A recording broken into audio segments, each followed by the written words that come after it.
안녕하세요. 안전한 투자로 편안한 노후 준비 중경투 TV입니다. 네, 9월 14일 수요일입니다. 비트코인 26,000달러 플러스 3% 24,900달러까지 하락했다가 하루 만에 반등을 했는데 나스닥도 하락인 상황에서 이렇게 비트코인만 반등을 했다는 것은 고래들 저점에서 매수 들어왔다는 의미죠. 비트코인 24,900달러 정도는 싼 가격이고 이후에 2만 달러 조정 올 수 있다고 해도 충분히 반등 올 수 있는 수치라고 생각을 하는 거고요. 6월하고 8월 비트코인 ETF 호재로 3만 달러 할 때 서로 살려고 하다가 26,000달러 하락 오니까 매수세 줄어드는데 가격 하락에 당연한 분위기입니다. 하지만 연준이 금리 인하하기 전까지는 절대 하락장이다 볼 순 없고요. 비트코인 26,000달러 내려오는 것은 3만 달러 돌파 시도하다가 두 번이나 실패를 하니까 숏버전하고 기관 매수세 파워를 모아가지고 비트코인 상승시키려는 빌드업 과정이다. 계속해서 이야기를 드립니다. 비트코인 3만 달러에서 매수한 개인들이 24,000달러까지 하락하려고 하면 2만 달러 아래로 더 떨어지는 거 아닌가? 공포 심리는 매우 강하고요. 비트코인 ETF나 비트코인에 대해서 확신이 없으면 최근 같은 장 홀딩하기가 쉽지가 않습니다. 중경투 영상을 꼬박꼬박 챙겨보시고요. 9월은 6년 연속 비트코인 하락 오는 장이었습니다. 8월 열 빅테크 어닝 끝나고 9월에는 특별한 이벤트가 없기 때문에 비트코인 역시 쉽게 상승을 못하는 거고요. 하지만 10월 비트코인 ETF SEC 재심사나 연준 2차 금리 동결까지 시간도 얼마 남지 않았습니다. 9월 20일 연준 금리 동결 예정으로 거의 100% 금리 안 올릴 가능성이 높아지고 있고요. 연준은 20년 이상 단 한 번도 금리 동결한 다음 추가 인상한 적은 없었습니다. 결국에는 6개월에서 9개월 정도 금리 동결 유지하다가 내년 초 금리 인하한다는 것이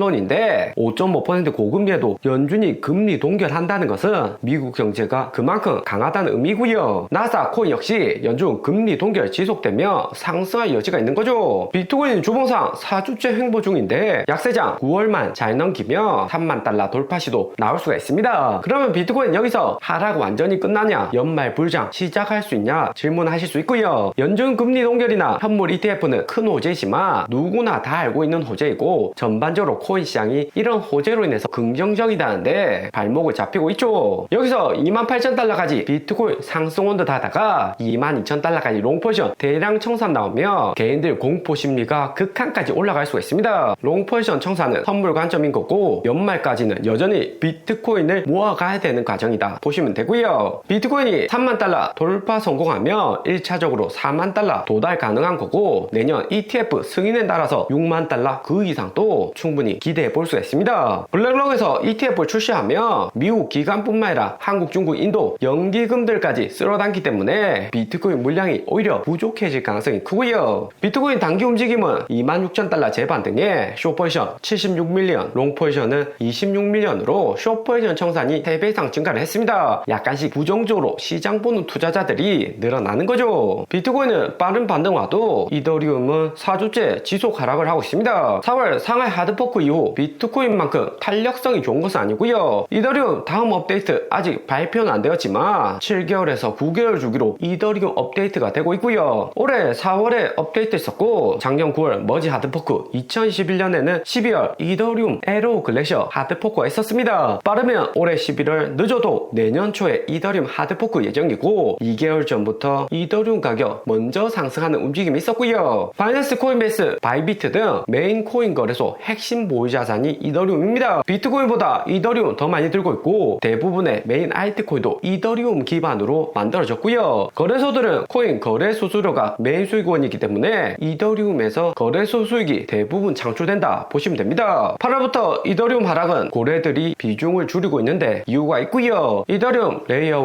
1, 레이어 2 코인들 포함 NFT 산업까지 침체이기 때문에 이더리움 팔아서라도 유지를 하고 있습니다. 2011년 에로우 글래셔 하드포크 할 때 이더리움이 비트코인보다 강세였는데 최근에는 개인들 빠지고 나니까 이더리움이 약한 모습을 보여주고 있죠. 그리고 드디어 애플 아이폰 15 신규 모델 출시가 되었습니다. 일반형 모델에서는 전작 아이폰 15 프로, 반도체나 다이나믹 아일랜드 그대로 들어가고 충전 단자는 USB-C 타입으로 변경이 되었고요. 거기에 아이폰 15 프로는 티타늄 바디에 카메라 성능 업그레이드였고 TSMC에서 최초 개발한 3나노 반도체 칩이 A17 프로세서에 도입이 되었고요. 아이폰 14 프로는 4나노인데 1년 만에 3나노 양산 성공해서 아이폰 15 프로에 적용을 했고요. 아이폰 15 프로보다 약간 좋아졌다 볼 수 있는데 가장 큰 개선점은 3나노 반도체 탑재한 프로세서이고요. 지구상 모든 반도체 칩 중에 가장 좋은 제품이 아이폰 15 프로다 보시면 됩니다. 5나노, 4나노, 3나노 이렇게 줄어들수록 스마트폰의 속도는 빨라지고 성능은 업그레이드가 됩니다. 거기에 발열도 낮아져서 배터리는 더욱 오래 가고요. 삼성의 신제품 갤럭시 폴드 5가 퀄컴 4나노 반도체로 애플하고 갈수록 격차는 나고 있죠. 화웨이도 7나노 만들었다고 발표는 했지만 3나노하고 기술 격차는 5년 이상입니다. 5년 안에는 최소 애플을 따라잡을 수 없다는 논리죠. 아이폰 15 프로가 하이랜드 제품이기는 하지만 게임이나 다중 어플 실행에서 스마트폰 자주 사용하지 않는 이상 5나노나 3나노는 크게 차이는 있지 않고요. 카카오톡하고 유튜브 영상 보는데 웬만한 고사양 게임도 5나노에서 충분히 이용이 가능합니다. 그런데 애플이 반도체 나노 계속해서 줄이는 것은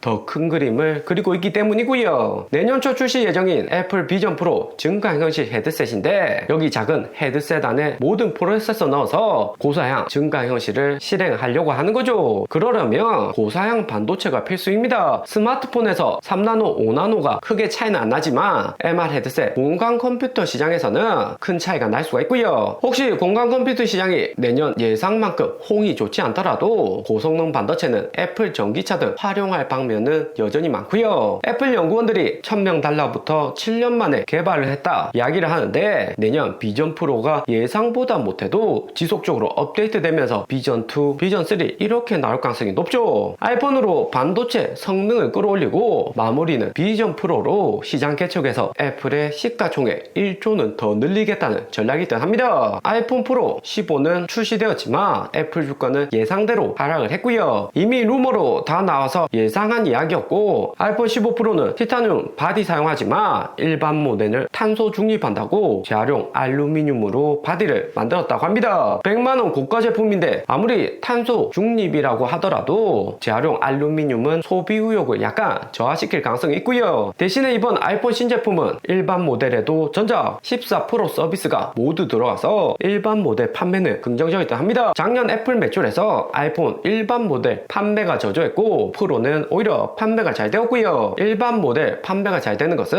애플 매출에 긍정적이지만 애플 마진율 생각하면 프로 모델이 더 많이 팔리는 게 긍정적입니다. 그리고 애플워치도 울트라2 신규 출시를 했는데 너무 고가다 보니까 중국 스마트워치에게도 밀리는 상황이고요. 거기에 아이폰 가격까지 이번에 동결했기 때문에 애플의 분위기는 안 좋다는 전망입니다. 때문에 애플 주가는 176달러로 마이너스 1.7% 하락을 했고요. 3분기 어닝에서 마진율 떨어지고 판매량도 감소할 가능성이 있다고 합니다. 애플의 200일선이 160달러 부근인데 여기서부터 분할 매수 들어갈 수 있고요. 반도체 성능이 압도적이고 애플은 현금이 풍부하기 때문에 얼마든지 혁신이 가능한 기업입니다. 애플 비전 프로 출시되면 애플 주가에도 긍정적이지만 메타버스 산업은 재도약하는 계기가 될 수가 있고요. 특히 코인에서는 메타버스 플랫폼 가지고 있는 샌드박스나 디센트럴랜드 기대감이 높습니다. 하지만 알트코인 약세장이라 예상대로 샌드박스는 계속해서 저점을 갱신하고 있고요. 1월 저점 540원 또 무너져서 380원이고 12월까지 시간 많이 남아서 저점 추가 갱신할 가능성이 여전히 높습니다. 3번 정도 저점 갱신이 일반적이고 샌드박스 세력들도 결국에는 호재 만들어서 가격 방어할 때 보이고요. 비트코인 상승하면 샌드박스도 같이 오를 수가 있지만 샌드박스가 이더리움 기반이라서 이더리움 하드포크 호재에도 움직일 가능성이 크죠. 거기에 알트코인 전체 시가총액 보면 315밀리언으로 3월하고 5월 쌍봉 이후 데드캣 바운스 하락인데 여기서 추가적인 쌍봉보다는 데드캣 바운스 한 번 정도 더 만들고 그 다음에 저점 갱신하로 더 떨어질 가능성이 매우 높습니다. 알트코인 시장은 2020년 코로나 이후 3배 이상 성장했고 2021년 불장에서 1트릴리언까지 갔었는데 최근에는 3분의 1 하락을 한 상태이고요. 하지만 알트코인 시가총액은 2020년 코로나 전에는 100빌리언 이하의 수준이었습니다. 여기서 알트코인 시가총액 절반 이상 더 하락한다고 해도 결코 2020년 이전보다 알트코인 시장이 작아지는 것은 아니다 볼 수가 있죠. 오늘의 영상은 여기까지입니다. 좀 더 디테일한 투자 정보가 필요하신 분들은 커뮤니티로도 자료가 공유되니까 멤버십 가입과 구독 부탁드립니다. 감사합니다.